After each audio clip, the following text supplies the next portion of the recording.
Terdakwa Kuatmaruf ternyata sempat ditelepon Verdi Sambo setelah skenarionya terbongkar. Sambo bahkan meminta Kuat untuk mengakui skenario penyebab kematian Brigadir Yosua. Kuat pun mengaku menangis saat ditanya Verdi Sambo dirinya siap dipenjara. Keterangan ini diungkap oleh Kuatmaruf dalam agenda pemeriksaan sebagai terdakwa pembunuhan berencana terhadap Brigadir Yosua di PN Jakarta Selatan pada Senin 9 Januari. Kuatmaruf mulanya bercerita ketika diperiksa di Barreskrim Polri. Pemeriksaan itu jelas Kuat dilakukan pada tanggal 8 atau 9 Agustus 2022. Di tengah pemeriksaan, Verdi Sambo menghubungi penyidik dan menyerahkan telepon itu kepada Kuatmaruf. Verdi Sambo meminta Kuatmaruf untuk tidak lagi berbohong dan menceritakan peristiwa sebenarnya terkait penembakan Brigadir Yosua. Ex-Kadif Propam itu mengaku capek berbohong dan meminta Kuatmaruf untuk menceritakan sebenarnya. Kemudian Verdi Sambo menjelaskan dirinya harus siap di penjara. Lalu Kuat menanyakan siap apa yang dimaksud. Menurut Kuat, ia tak merespon pernyataan Verdi Sambo lantaran terus menangis. Hakim kemudian bertanya reaksi Kuatmaruf saat Verdi Sambo menanyakan kesiapan dirinya untuk dipenjara. Sebelumnya majelis hakim sempat tertawa saat mendengar keterangan Kuatmaruf.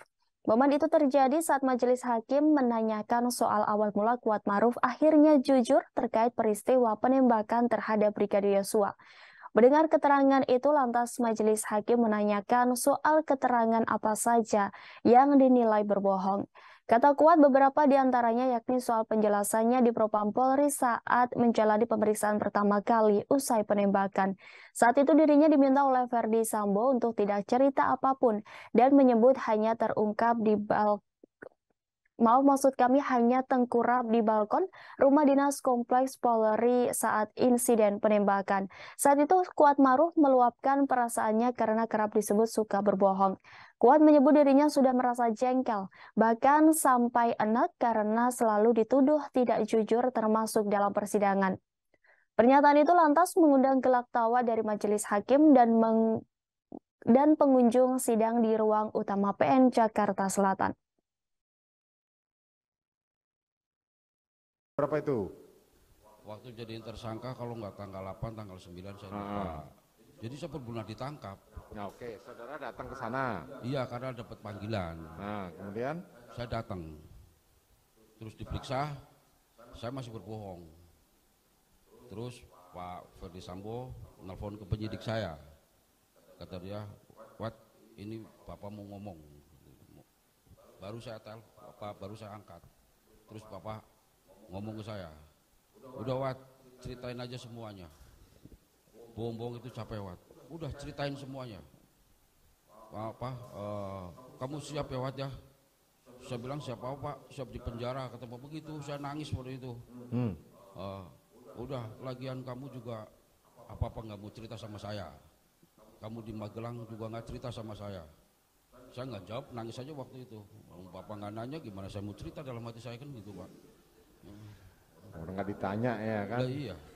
Terus waktu saudara dibilang siap di penjara maksudnya bagaimana? Lah di penjara siapa yang mau Pak lah. Terus? Ya saya nangis pada saat itu. Oh. Tapi kan dibilang kamu siap untuk di penjara, dibilang Iya. begitu kan sama Verdi Sambo? Iya, udah Wat ah. Jangan tutupin, buka aja semuanya, kata Pak Sambo gitu. Kamu siapkan di penjara Wat ya, kata Bapak begitu. Nah terus kalau saudara mengatakan buka aja semuanya, apa yang dibuka? Ya ini yang udah yang benar yang mulia. Mungkin dulu kan bohong-bohong itu. Nah dulu yang saudara bohong apa aja? Yang tengkurap aja itu tiarap di itu, di balkon. Cuman itu saja, yang lain? Yang lain saya benar. Hah? Yang lain benar. Oh yang lain benar? Benar. Cuma karena awalnya berbohong, jadi sekarang saya ngomong benar aja, orang anggapnya bohong. Kadang-kadang saya enak gitu loh yang mulia. Karena diawali dari awalnya berbohong. Itu dia yang bikin saya berat gitu loh. Ya, Dan ya, saya juga nggak kepengen awalnya berbohong gitu, bukan keinginan saya gitu. Ya. Terima kasih sudah nonton.